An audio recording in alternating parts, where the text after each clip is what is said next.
Welcome, everyone. Thank you so much for joining us. My name is Lauren Manier, and I am a program associate with the Inclusive STEM Ecosystems for Equity and Diversity program at the American Association for the Advancement of Science, and I work on our AAAS IUS initiative. We are pleased to be hosting this workshop titled Improving Introductory STEM Course Sequences to Provide Cohesive Cross-Disciplinary Experiences. And we are really excited to hear from our presenters today, Dr. Alo Basu and Dr. Emily Borda. I wanted to start with a few housekeeping notes. This presentation is being recorded. The recording will be made available in the coming weeks on our website at AAAS-IUS.org. And you will receive an email when the archive is posted. And the slides can be viewed in the link that's being dropped into the chat by my colleagues. Please note that we will have time to transition to breakout room discussions following the presentations. These breakout rooms will allow for deeper engagement and they will not be recorded. Additionally, we have closed captioning for this workshop, and you can download and view the full transcript by clicking the CC button at the bottom of your screen. Throughout the presentation, if you have any questions, please use the chat feature to type them into the chat. If you have unanswered questions following the presentation, we encourage you to reach out to our presenters. So before turning it over to the presenters, here's a little background about AAAS and our IUS initiative. The American Association for the Advancement of Science was founded in 1848 and is an international nonprofit organization dedicated to advancing science, engineering, and innovation to benefit all people, with the specific goals of strengthening and diversifying the science and technology workforce and fostering education in science and technology for everyone. With more than 120,000 individual members in more than 91 countries, AAAS is the world's largest multidisciplinary science society and a leading publisher of cutting-edge research through the science family of journals. More information can be found at AAAS.org. And the AAAS Improving Undergraduate STEM Education Initiative seeks to support faculty, students, and the greater undergraduate STEM education community by disseminating research and knowledge about STEM teaching, learning, equity, and institutional transformation. This year, we launched a website, blog, and workshop series. Today is our 4th of 6 workshops we'll be hosting this year. On our website, you can also find a collection of resources relating to improving undergraduate STEM education and an IUS proposal preparation toolkit for those interested in applying for an NSF IUS award. We invite you to learn more about the AAAS IUS initiative through our website or LinkedIn page, and we hope that you will join our community as future contributors. You can also follow us on Twitter at IUS Program to stay up to date on our latest events and blogs, or to share what you've learned today at this workshop. So now, without further ado, I would like to turn it over to our first presenter, Dr. Alo Basu. Thank you so much, everyone. Lauren, the organizing team, and everyone who's here for this very exciting opportunity to talk about integrative STEM pedagogy. I'd like to start by situating any efforts that we might put in this area of integrative STEM pedagogy within the broader framework of inclusive excellence in STEM. A working definition here is that, inclusive excellence in STEM is the principle that the successful future of STEM depends on the engagement, the value, and the inclusion of all students in the STEM enterprise through education. So our role as educators is to make that happen, make that full diversity of students feel valued, feel included, and feel engaged. And there are two practical ancillary concepts that I think have been really helpful in the efforts that I'll describe today in really thinking about how to orient and how to target our efforts within this context. One is a student-centered view of our curriculum, of our STEM culture, and of our courses. So students have diverse perspectives and goals as individuals. They have diverse approaches to curriculum and programs within the STEM context. They have different patterns of exposure to the curriculum and the cultural context, and they have different emotional responses and identity development going on. So recognizing these aspects of diversity in the student body are important to creating inclusive, integrative STEM pedagogy. And the other concept is the concept of an achievement-oriented framework. So I'll emphasize throughout the talk that if we're going to design something new to enhance STEM learning, we should be trying to aim our questions and aim our efforts toward promoting achievement, creating new opportunities for more STEM students to achieve more STEM goals. It means taking responsibility for all of the students that we have at our institutions and normalizing the full range of background exposures and preparations that they might have.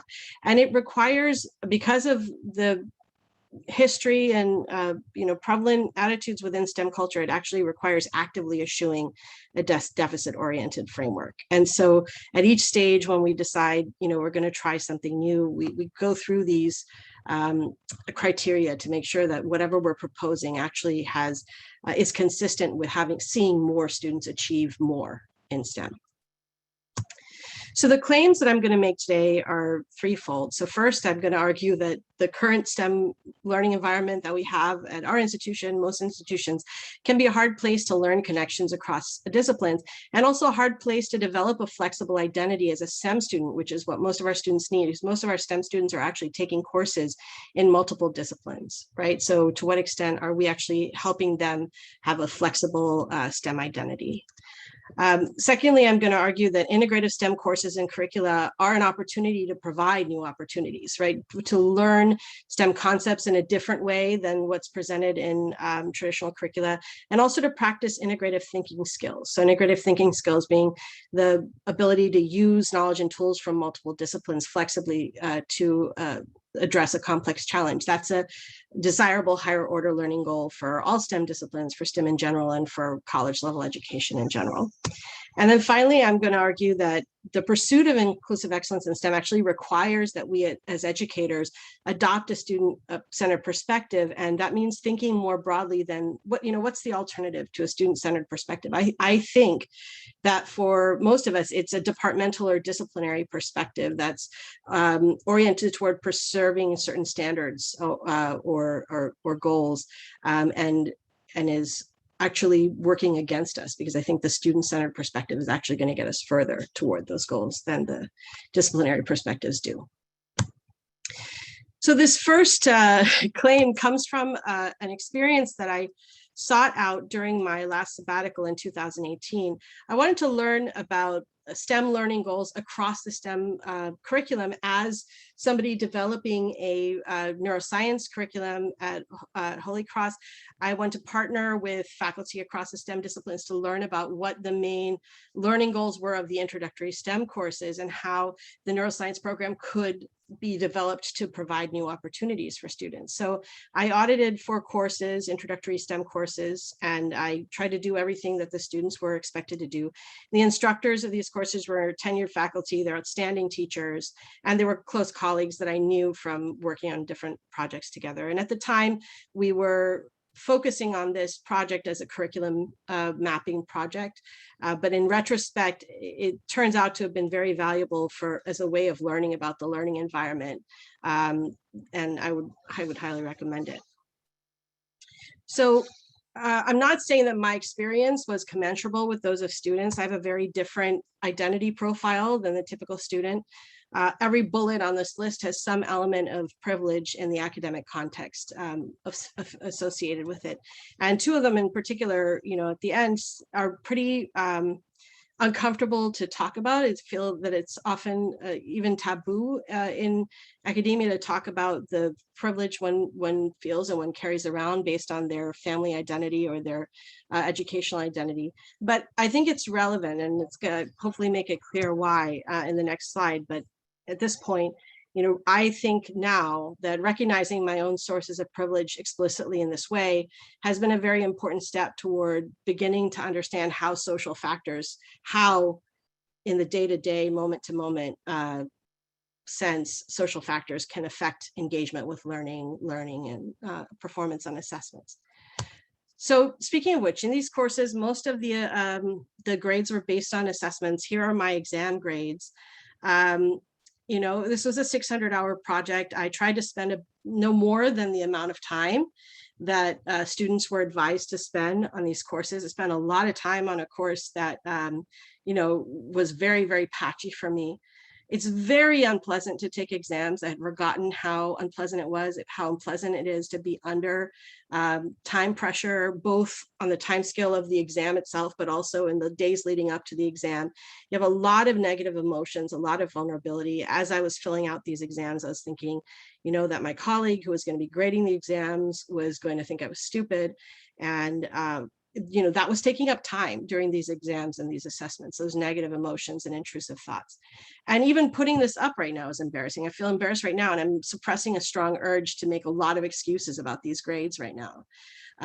So what I'm saying here is this is a challenging thing. What we're asking the students to do is a challenging thing.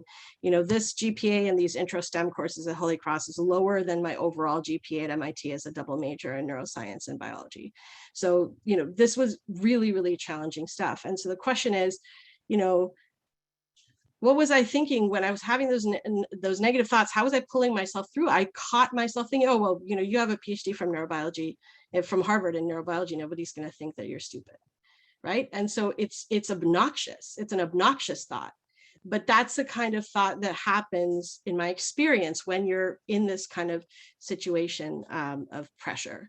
And of course, 0% of actual students have that kind of thing to fall back on. But there are other aspects of identity that I think people fall back on in those moments to get them through struggle. And so what are we doing to make sure that students are affirmed and that a broader range of students can feel like they should be able to do it? Okay, so what did I find out that's relevant to cross-disciplinary learning here?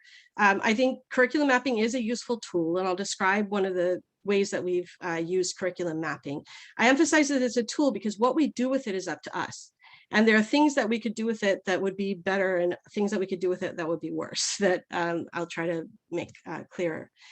I noted a lot of places where foundational concepts are presented differently in different disciplines. And the reason is because there are slightly distinct learning goals in any context. And I'm really interested in how, as educators, we can learn more about the distinct learning goals associated with shared fundamental concepts and then try to enhance learning based on that awareness and make that awareness more accessible to the students.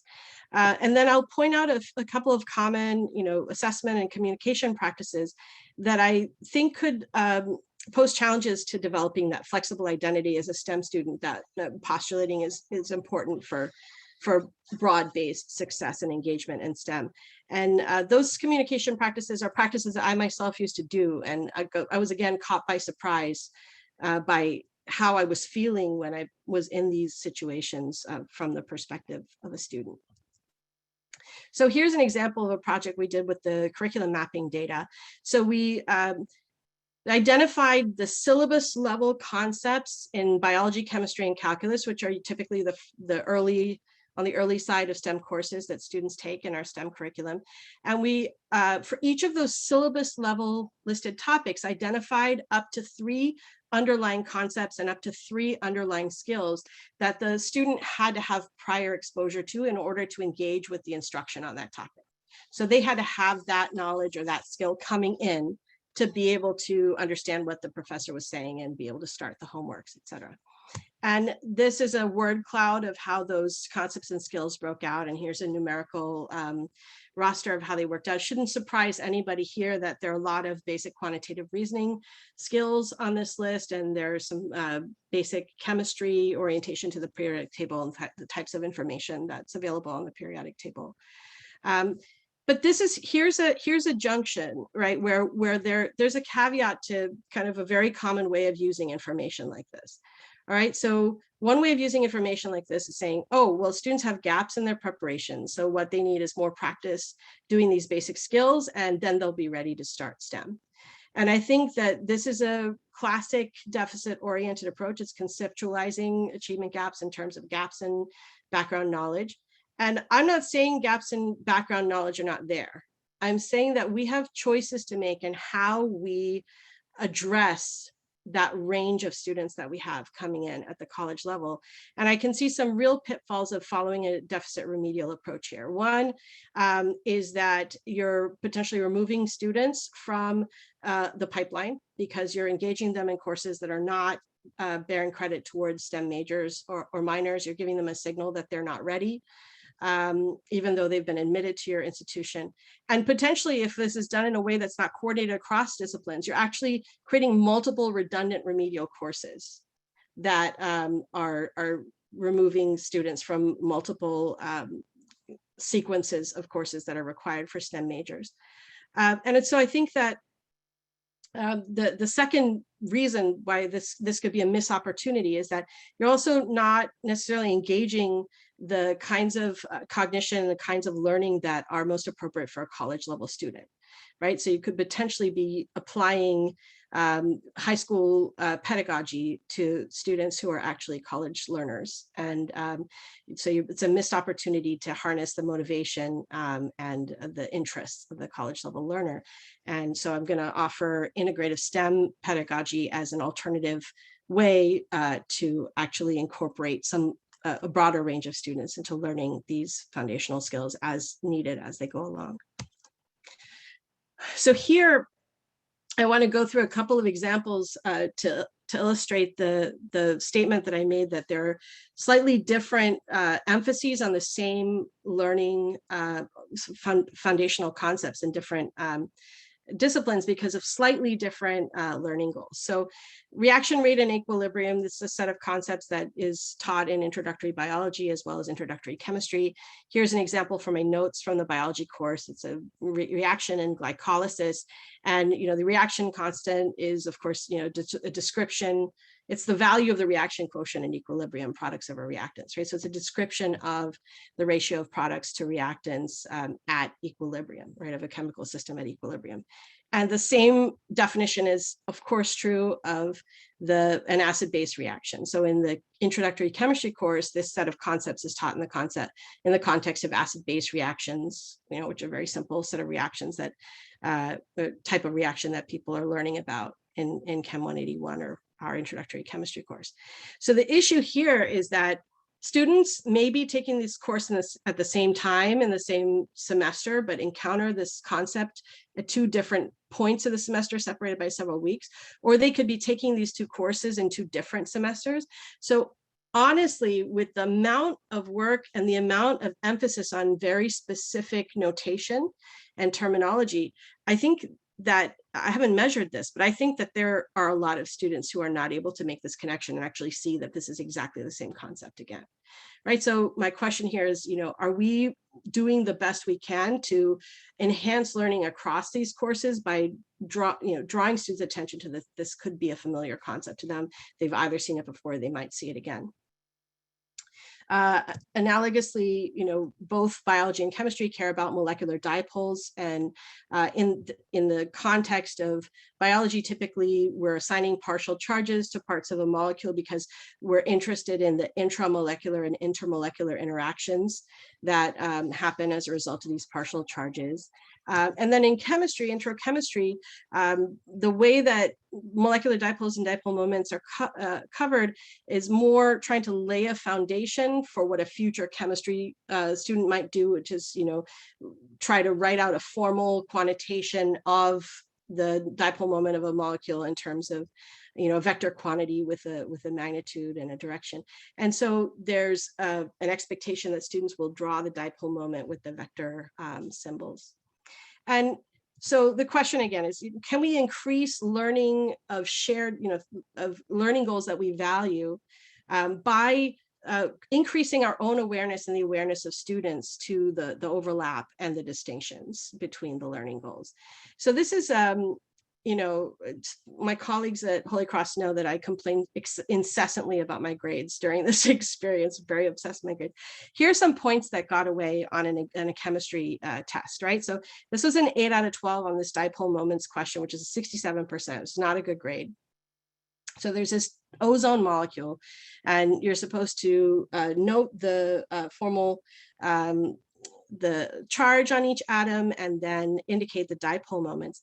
And so where I lost points is I failed to do these vector symbols for the direction of the dipole moment or define the dipole moment explicitly in the explanation. And this was not because I didn't know at the time what a dipole moment was, right? So it was a failure to, in that moment, under exam conditions, recognize that in the chemistry course, the learning goal was a shade different than it had been in the biology course, and go that extra step of saying, oh, I better underline that they're talking about a dipole moment here. So could this be changed? Could it be enhanced if we did an extra step as educators to explicitly say, oh, well, this is an important concept across the sciences. In chemistry, we're really leading you to be laying the foundation for you to be able to do X, Y, and Z. Would that cue students to achieve further along the arc that we're trying to guide them along? And then finally, this is an unexpected kind of set of experiences of feeling, you know, uncomfortable identity issues sitting in these classrooms. So we say stuff, and I used to also, that we think is actually enhancing students' understanding of our perspectives within our discipline and enhancing their STEM identity, their identity as STEM students. But I think that in the context of introductory courses, they might actually paradoxically be unhelpful. So I think they're boundary reinforcing. So here's some examples. Hello, and then biologist, chemist, physicist to the students in an introductory course, right? Or inviting them, think like a biologist, think like a chemist, think like a physicist. Or saying, oh, this is the way to do it because this is how we do it in this discipline. And usually these are attempts to be affiliative with the students. They're trying to invite the students to adopt a frame of mind. They're trying to make a joke, but it can actually be alienating. So I think what would be more open to diverse student experiences and more recognizing the full breadth of students who are in introductory courses is to address them more generally as students or as students of STEM, to say, we're going to adopt a chemical perspective, we're going to adopt a physical perspective, we're going to adopt a biological perspective, because everybody, 100% of students in the class, is there trying to get foundational knowledge and learn the perspective of that discipline, but they're not all trying to be a scientist within that discipline. And so we don't necessarily want to touch off a flurry of thoughts about, well, can I think like this? Am I this? Am I that? No, right? And then finally, it would take a little more time, but can we shift to saying, all right, being more aware of what's happening in other courses that our students are likely taking, and tell them, you may encounter this concept elsewhere, but here, note that we have a specific learning goal that we're after with this concept, right? And this is why. And it will undoubtedly take time to shift our communication in these ways, but I'm asking, will taking that time potentially result in net learning gains and increased transfer of knowledge between courses, right? So I think that, from my bias as a neuroscientist, somebody who's working on a neuroscience curriculum, integrative STEM courses and curricula are a good set of opportunities for that we could create for students to learn STEM concepts. And the way that we've done that at Holy Cross is we've designed an integrative introduction to STEM in the form of an introductory neuroscience course, where we collaboratively identified neuroscience learning goals, STEM learning goals that are important more broadly in the STEM curriculum that are also important for neuroscience learning goals. We co-designed learning modules marrying these STEM concepts to neuroscience learning goals with faculty from the STEM departments that teach the disciplinary courses, to ensure that the way we teach those topics within the neuroscience curriculum provide good transfer for students into disciplinary courses.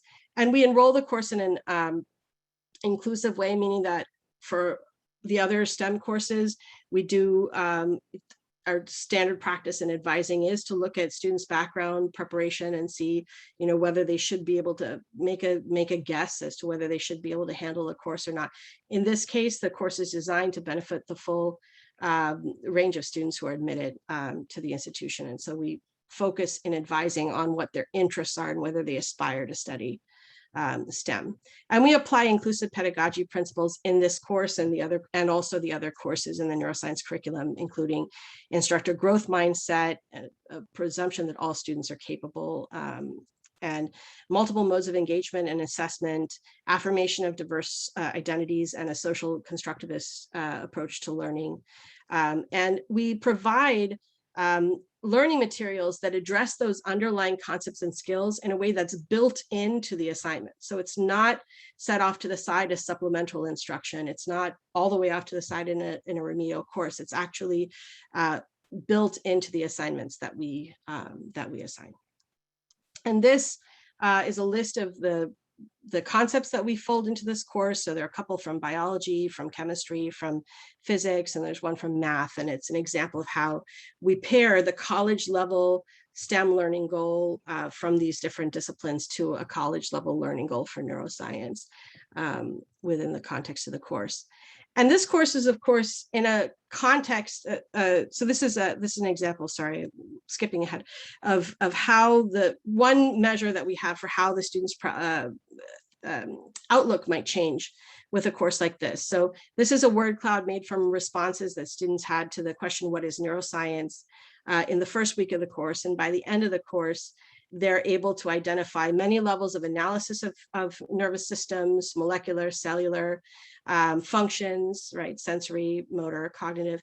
And they are able to identify the relationships between neuroscience and physics and chemistry, where at the beginning, they're usually only able to identify biology and psychology as contributing disciplines. So we believe it changes the outlook of students on STEM. We believe it helps them understand the interconnectedness between disciplines.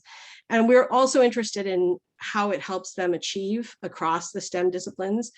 So this is just an awareness step, and we recognize that there's a lot left to assess, right? We have this basic principle applied to our full neuroscience curriculum through the intermediate and advanced stages. It's a spiral curriculum, which is about a 60-year-old concept of starting where the learner is, and then whenever the learner arrives to begin their career. So this is a schematic representation of our neuroscience curriculum, in which students have the opportunity to revisit important STEM concepts throughout the introductory, intermediate, and advanced stages. And that's, of course, true of disciplinary STEM curricula, but within the disciplines. But what we've done in neuroscience is we've tried to create these courses using inclusive pedagogies that allow students with very different patterns of previous academic exposures to engage with the courses along the way. So the question here is, can this type of approach be expanded and used elsewhere in STEM to better recognize that that's actually what students are doing, at least in the 100 and 200 level, that students are actually very varied in what their previous exposures have been when they come to these courses. And finally, I'll try to drive home this point that we need to do this. We need to think about things from a student-centered perspective if we're pursuing inclusive excellence, because that's what lets us identify common or related student learning goals across STEM that are important to STEM students. It helps us exchange and share relevant disciplinary pedagogical expertise. It's potentially a time saver for us when we're all feeling strapped for time and how we're going to cover all this material in our courses. It helps us as faculty advocate collectively for the strategic allocation of teaching and learning resources in ways that will benefit STEM students broadly. It helps us think about how to assess outcomes according to a broad achievement-oriented framework, which includes the full range of goals that students might have within STEM, and helps us create an inclusive and affirming all STEM culture. So I won't restate my recommendations. I'll just state, the highlighted bit at the bottom that, we're going to have to shift and innovate in the area of what outcomes we want.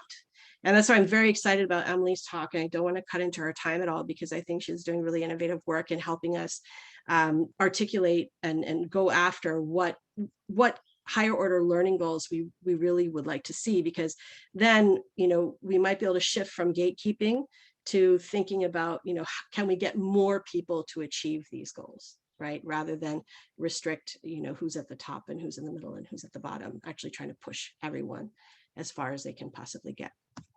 So thank you to all my colleagues who helped with all of the projects that I discussed, touched on, and I have a couple of great colleagues who are happy to engage in further discussion on any of the themes that I touched on today, and thank you for your attention. And I'll stop here. Thank you so much, Dr. Basu. And we look forward to kind of continuing this conversation in the breakout rooms later on. But I'm now going to turn it over to Dr. Emily Borda. Hello, everybody. Thanks for joining me. And first of all, I just want to say thank you to Alo for a fantastic presentation. Thank you especially for sharing your experiences and being vulnerable with us about your experiences in the STEM courses. That was really inspiring to me. I think that we can make some connections to your work here with our discussion of cross-disciplinary learning and how we've tried to approach assessing it. And I'd like to start by saying that this interdisciplinary project has a very interdisciplinary team working on it. So Doctors Andrew Boudreau and Todd Haskell are here and will be facilitating breakout rooms at the end. And they have disciplinary areas of physics, psychology, and science education. And I come from a chemistry background and also work in the science education realm these days. So it's been wonderful for the three of us to, and others on the project, to talk about, well, what really is cross-disciplinary learning. Before I go much further, I just want to acknowledge and thank the many other people who worked on this project. There were several undergraduate research assistants, the pictures of some of whom you're seeing there. Another co-PI on the project, Sarah Julene, who's from Whatcom Community College. A great advisory board who gave us some really helpful feedback throughout the project. And of course, our student participants. And of course, this work was funded through the IUSE program, and you see the grant number there. Sorry, I advanced my own slide. And I have two sets of slides here. I'm trying to read my notes at the same time. So here are the pictures of the research assistants that you see. The goals of this workshop are not so much to talk about how we built a curriculum around cross-disciplinary learning, because we didn't, but rather how we used an existing course sequence that we thought was particularly coherent compared to more traditional sequences to think about what we mean by cross-disciplinary learning and think about how to assess it. And so that's what we're going to be talking about today. And we think even larger than those two goals, if we can figure out ways to recognize and assess cross-disciplinary learning, then that can elevate this idea of cross-disciplinary learning in institutions of higher education, as Alo was saying toward the end of her talk. Okay, so I'm going to start out, and this is blank on purpose. You're not running into any technical difficulties here. I'm going to start out with a vignette that starts off a paper that is in press right now, and you see the reference down there. And as you read the vignette, think about this question in red. These are fictional characters that we made up, but we made them up based on our own experiences with students over several years. So compare these students, Amara and Miguel are their names, approaches to learning, and think about what appeals to you and what concerns you, and maybe some other thoughts that come to mind. You can write something in the chat box if you want to, but try to hold off on hitting enter. Keep that in there, and then I'd like to have sort of a chatterfall where we all hit enter at the same time and can see several people's responses. So here's the vignette. I'll give you a moment to read it. Yeah, and I think I see the comment about I've been in both places, and I think that we probably can all make connections to both perspectives as students as well. All right, so thank you for participating in that. I have a couple more reflection opportunities. We'll see how many we can get to in the time that we have. So we thought that Amara's approach represented cross-disciplinary learning in ways that we might not be able to recognize through traditional assessment methods. And I'm going to call back to Amara through several of these slides here to kind of show you how we conceptualize cross-disciplinary learning. But first, I wanted to give you some context for what we did in our study. So I said before that we used a series of existing courses to study cross-disciplinary learning. And those courses are shown here. So it's a sequence of 4 quarter-long courses. We're on the 10-week quarter system here at Western Washington University for pre-service K-8 teachers. And so these pre-service teachers take these courses to prepare them in their science content, and then they take their methods courses later. And the unifying theme of all of these courses is the flow of matter and energy, and that was very purposeful. These courses were all designed collaboratively from the beginning, and this decision of the theme was made from the beginning. The physics course is a prerequisite for the other 3 courses and uses the next generation physics and everyday thinking curriculum. And that curriculum served as a model for the other 3 curricula, which were collaboratively created here at Western. So you can see that collaborative process generated a series of courses that's somewhat unique in that it has this unifying theme, and it also has similar vocabulary, particularly around energy, because energy was a big theme in this sequence, as well as similar modeling tools. And that, we think, would help us see and support cross-disciplinary learning. So as we started out this project, we started by thinking about transfer, this idea of transfer, which was brought up in the chat several times. And if you think about direct transfer as what you're looking for, it's really this kind of straightforward idea of a student applying an idea, a fully formed idea that they may have learned in one context to a different context. And if you look for transfer that way, and I think somebody brought this up in the chat box earlier, you're going to be very disappointed, because the research supports this idea that actually people don't do that very often. I'm saying people, not students, because it's all of us. But this idea of direct transfer is actually very difficult. And that claim is made in that reference that you see below that first box there. But we, calling back to this Amara Miguel vignette, I think all of us have seen seeds of cross-disciplinary learning or transfer, whatever we want to call it, in our students. And we in our project wanted to figure out ways of seeing that.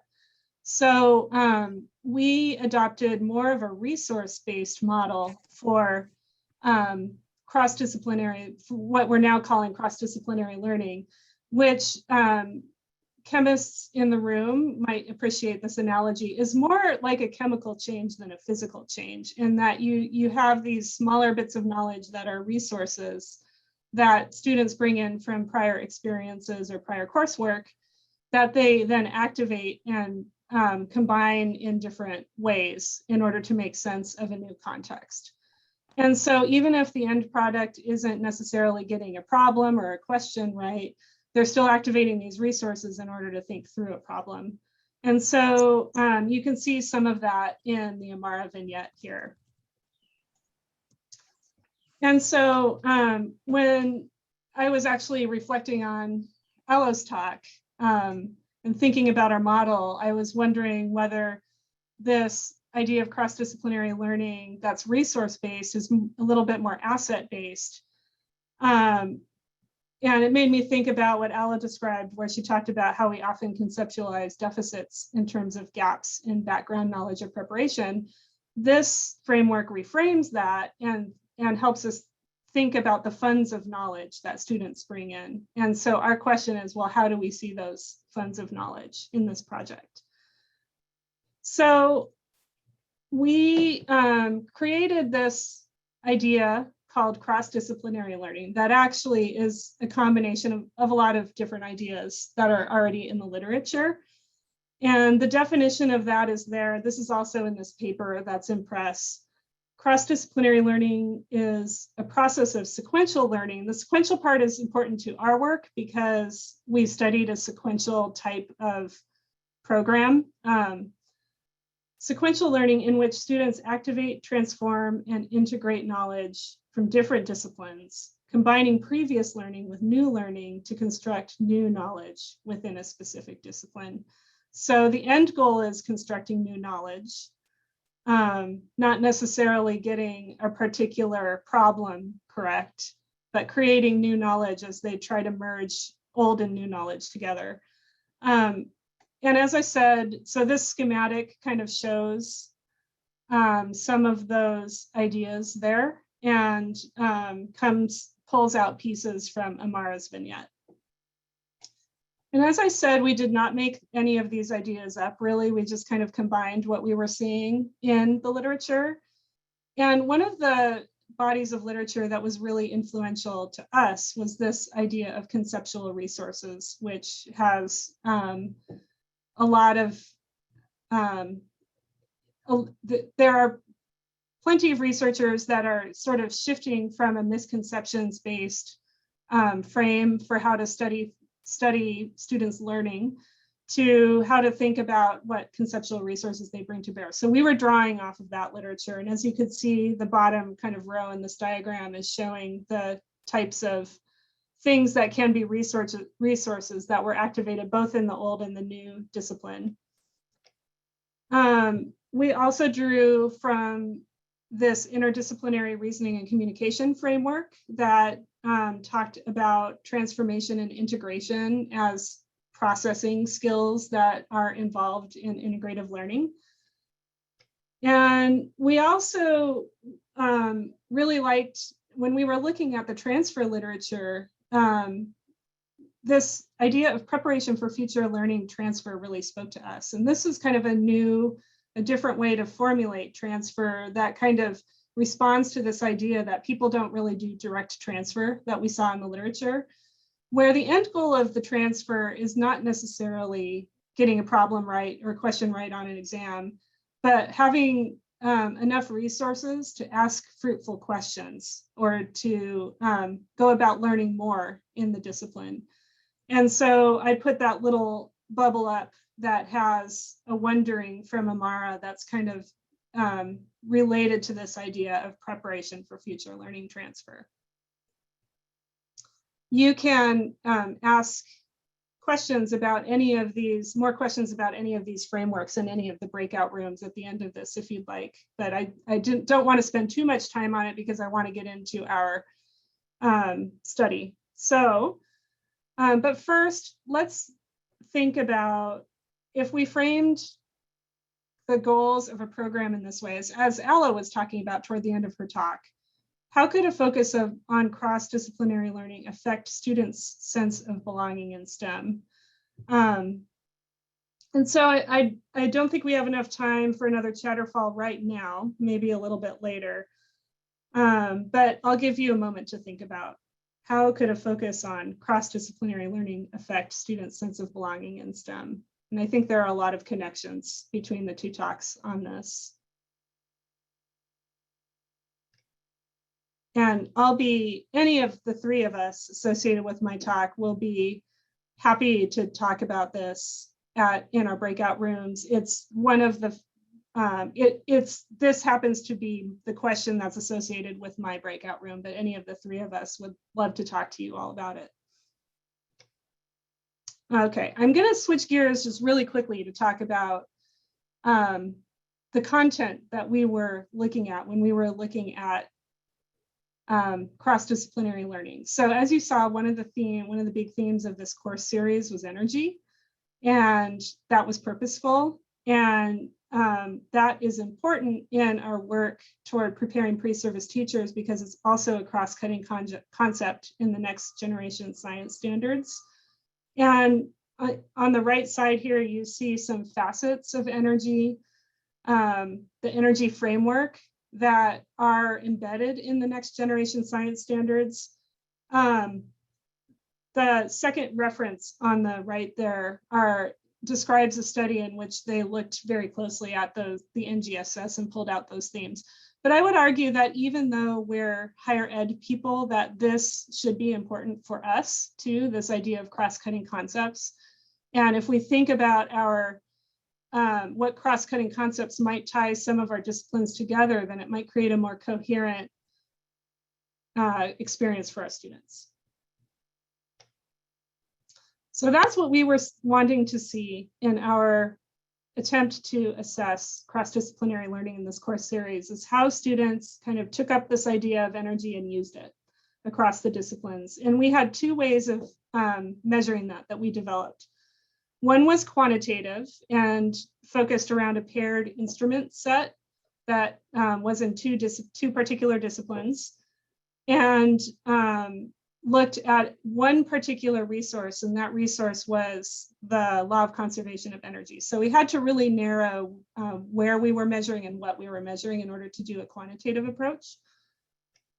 But we also did a qualitative approach where we used Think Aloud interviews to look at the full range of resources that students were using in their less familiar disciplines that we were interviewing them in.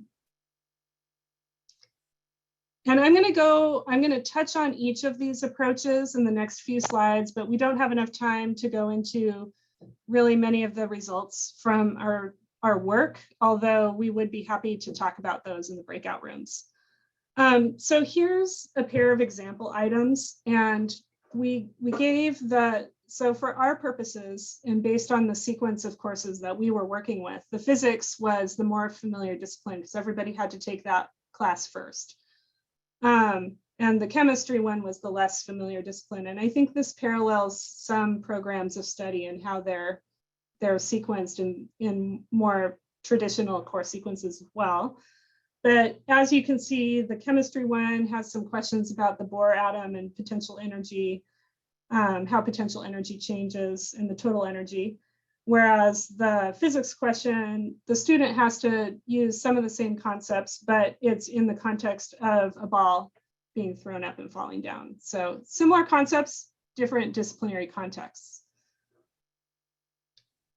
We wanted to focus on the reasoning that students used and how they applied certain ideas from one context to the other. And we didn't want this to be two separate sort of concept inventories that just measure students' knowledge in physics and in students' knowledge in chemistry. So instead, so in addition to those scored questions, what we did was we put in some teaching narratives here and there throughout the chemistry assessment to give the students some resources to work with, some of those new resources to work with. So different types, different parts of the Bohr atom, and this is the Bohr model that we're working with. Describing how electrostatic potential energy works within that model and how it combines with other types of energy to sum to total energy. And then after each of these narratives, and I think there are 4 of them throughout the instrument, there are a couple of comprehension questions that students actually get feedback on that aren't graded, aren't scored as part of the instrument. And again, that was to help the student to do a little bit of learning in the instrument itself that they could then apply to the law of conservation of energy. The chemistry instrument was administered first to avoid cueing the students to the types of concepts from physics to use. So we really wanted to just get into, like, right off the bat, after you've learned some physics in your course, what can you do in the chemistry context with these supports built into the instrument? We then came up with a way of measuring cross-disciplinary learning where we use the physics instrument to measure the predicted score. We use the physics instrument to predict a chemistry score on students' performance. And then we use the difference between the two scores as what we call a concept integration index to measure how well students engaged in cross-disciplinary learning. So I think a really good way to explain this is to show you a hypothetical scatter plot of different scores on both instruments. And the regression line there is a regression that relates the physics score to the predicted chemistry score. And then you see that, you know, two people who have the same chemistry score could have different cross-disciplinary learning scores. The one that is in green here exhibits relatively strong cross-disciplinary learning because their score is actually higher than the predicted score, whereas the one over here is relatively weak cross-disciplinary learning because their score is lower than the predicted score. And again, if you want more information about how these instruments work, how the scoring worked, what some of our initial results were, etc., you can attend Todd's breakout room at the end of this. Okay. So I'm going to move quickly to our qualitative approach because I don't want to cut into breakout room time. What we did there was we had 3 protocols for think aloud interviews. And the overall goal was to probe the students' ability to take these resources and transform and integrate them in new contexts. And so each student that we interviewed only engaged in one of these probes at a time. They were like hour-long interviews. But this is how these interview protocols were structured, with 2 unfamiliar contexts at the beginning and then a physics one at the end, again, to avoid any cueing. And I'm going to show you another example from chemistry, just for the sake of coherence. So the chemistry interview protocol, one of the scenarios was about an exothermic reaction and having students reason through kind of how that worked. And then the physics scenario was about magnet carts and magnets that are attracted to each other and how they change in speed as they go toward or away from each other, et cetera. So these kind of started off the interviews, these first prompts here, but we had a series of follow-up questions that we would ask as well. These were semi-structured interviews, and the students would talk through their thinking, and we used a smart pen so that they could write or draw anything they thought was relevant. And that's what we did with that was we developed and used some resource codes, energy resource codes, to figure out how often and which types of codes were used and what kinds of different contexts. And this is, the interviews were so interesting. They generated so much more than we could possibly analyze with one manuscript, which we're writing a manuscript about this now, but my colleagues and I all feel like we could spend the rest of our careers analyzing these transcripts. They were so interesting. And we also identified some episodes of rich sense making and did some thematic analysis. So still kind of in the middle of that process now, trying to write about that.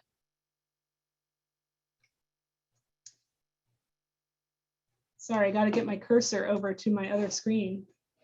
I apologize. There we go. Andrew can tell us more about what we found, some of the things that we found from these interviews, and more about some of the ways that we're analyzing them, if that is of interest to you. And I'm just going to give you a little teaser because I can't leave you without telling you about some of the things that we found. But basically, we found that the students were perfectly capable of engaging in cross-disciplinary learning. We saw them using these energy resources quite a bit in the interviews. We saw them engaging with the instruments in ways that gave us evidence of cross-disciplinary learning.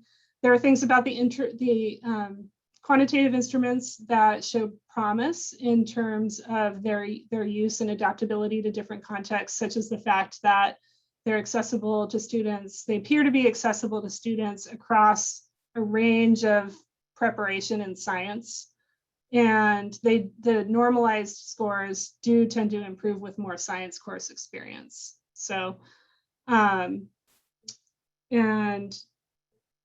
for the interviews, they allowed us to see instances where students brought up something that they learned, but didn't quite know where to put it or what to do with it. And that to us was super interesting and fruitful to see. And that, another kind of approach wouldn't have allowed us to see that. So let's see here. A question you could ask yourself, and we don't have enough time for another chat box discussion, is how could program level assessment of cross-disciplinary learning, either qualitative or quantitative or a mix of the two, influence your department or college's vision, mission, or agenda? So how could it influence our institutions if we started to think collectively about, actually, let's try to measure some of this stuff and not just stick with the measurement of what our students learn at the end of the course? So feel free to write something in the chat box if you want. I'm going to go ahead and move on with the talk in the interest of time. And so here are a couple of quotes from that actually are at the end of the paper. So I'm showing you the beginning and end of this paper that we have in press. The first one talks about how it would be necessary, as Alo referred to in her talk, for a lot of collaboration and discussions to happen in order to value and assess cross-disciplinary learning across a program of study.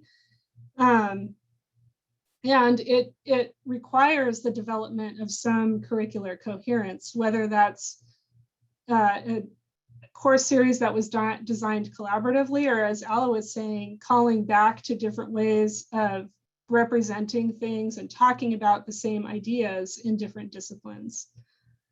And the second quote actually might be the last sentence of the paper. It says, prioritizing cross-disciplinary learning challenges us to think of ourselves as science educators first and disciplinary experts second. So I wanted to give you that sort of provocation. I think that quote is a little bit provocative and uncomfortable, but also I think necessary in order for us to think about how to develop this kind of learning, how to support our students with this kind of learning. So I'll end there and I'll just give you the slide that shows the 3 different breakout rooms that we have. And as with Alo's, ours are slightly different in focus, but of course you can talk to any of the 3 of us about any aspects you want to. In my breakout room, we're going to focus on cross-disciplinary learning and STEM culture. And the question there is about how can cross-disciplinary learning transform how students experience and succeed in STEM. And then Todd's and Andrew's breakout rooms are focusing on quantitative and qualitative measurement, respectively. But rather than just talk through the results of the study, which you're welcome to ask about and they're prepared to talk about, I thought it might be maybe more fun and meaningful to talk about, well, how could you adapt some of these methods to your own context, and how might they work in either at a course level or a program level? So that's what they'll be talking about. And if you have any further questions about the project, feel free to email me. So my email address is there. And I'll end there. Thank you all very much. Thank you so much, Dr. Borda. We are now going to transition into breakout rooms.